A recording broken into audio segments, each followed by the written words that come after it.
This seems to be the year of experimentation for big shooter franchises. Between everybody and their grandmother taking a crack at the Battle Royale and some moderate shifts with franchises like Call of Duty, the landscape is a-changin', and Battlefield is kind of changing with it.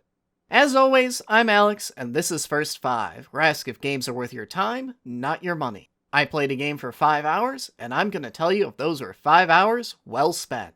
And today we're exploring fronts less traveled in Battlefield 5.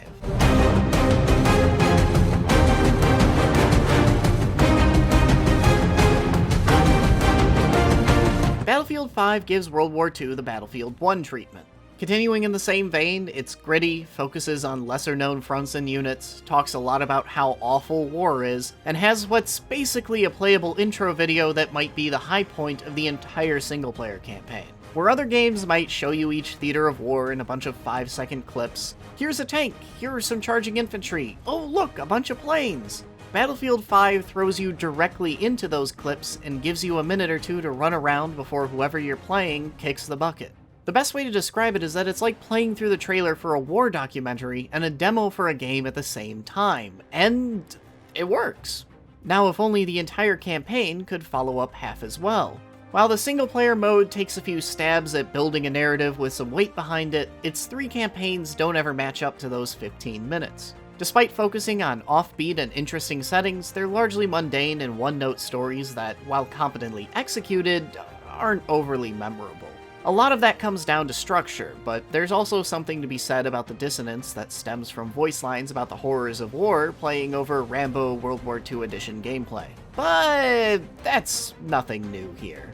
The Norwegian campaign, Nordlys, is easily the best of the 3 campaigns, first having you infiltrate a Nazi base solo, then flinging you into an extreme survival situation in a blizzard, then wrapping up with an almost Indiana Jones-esque romp through the Norwegian countryside, right down to a submarine showing up. But there's also a much more traditional campaign about African tirailleurs retaking southern France, and a story about a criminal demolitions expert getting let loose behind enemy lines on a few German installations. Each one will run you about an hour, and while their narratives might not be anything particularly special, they do have a lot of interesting experimentation going on.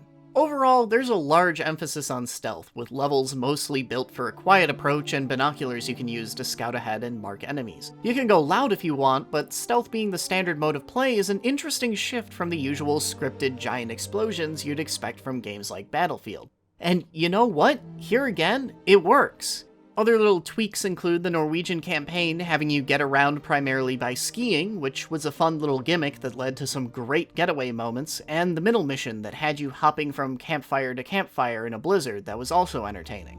One experiment that doesn't work as well, however, is the idea to make some of its levels more open-ended sandboxes, giving a player 3 objectives to blow up from any angle in any order. It's an interesting idea, to be sure, but its implementation comes at the cost of a thinner narrative and having vast, barren maps populated by only a few dozen enemies. Like this one town, for example, which is entirely unoccupied save for a half-dozen enemies all clustered around an objective.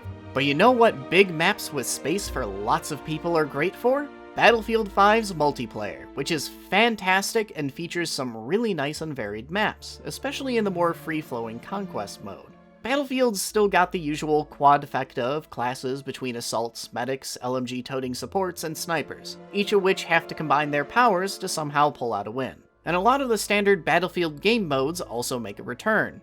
Conquest and Breakthrough are the most Battlefield-y game modes, with Conquest being a non-stop scramble to hold 5 or 6 control points, while Breakthrough draws stiff battle lines with one team defending 2 objectives while the other tries to take them. But you've also got your more arcadey capture the flag and deathmatch modes. The big introduction to Battlefield 5's multiplayer is the aptly named Grand Operations mode, which follows the arc of an entire military campaign, with both teams working through multiple connected maps to achieve ultimate victory. Again, it's certainly an interesting experiment, but there's just one small issue that I foresee here. Sitting through a single one-sided match of Battlefield has always felt like pulling teeth, especially if the attackers are the ones getting routed.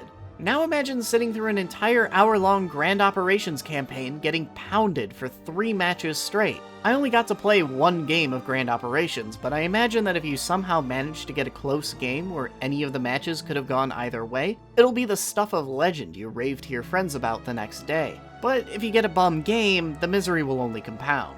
The idea of setting aside an entire hour for one multiplayer game can also be a little bit daunting, especially if that's the only hour you have to play that night, but you're not really obligated to stay for the entire game.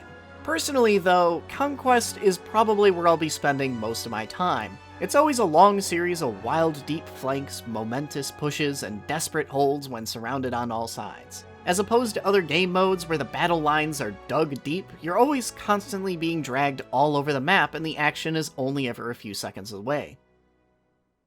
So it's time to ask, what do you get out of 5 hours with Battlefield 5?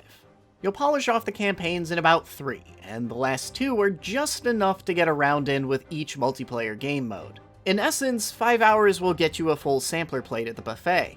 It'll definitely be enough for you to decide definitively if you like Battlefield 5, but it won't be enough to satisfy on its own, especially considering how lackluster the single-player campaigns end up feeling outside a few exceptional levels. Multiplayer, however, is still a blast after all these years, and I could see this game being a regular part of my multiplayer game rotation. Overall, I think Battlefield 5 does a ton of experimentation. With campaigns attempting to tell new stories alongside new mechanical ideas in grand operations mode, the series is trying new things. And even if some of those experiments blow up in the game's face, it's still absolutely commendable for a big franchise to try something different. And even if none of the new stuff excites you, there's still enough of Battlefield's usual grand-scale warfare formula to satisfy.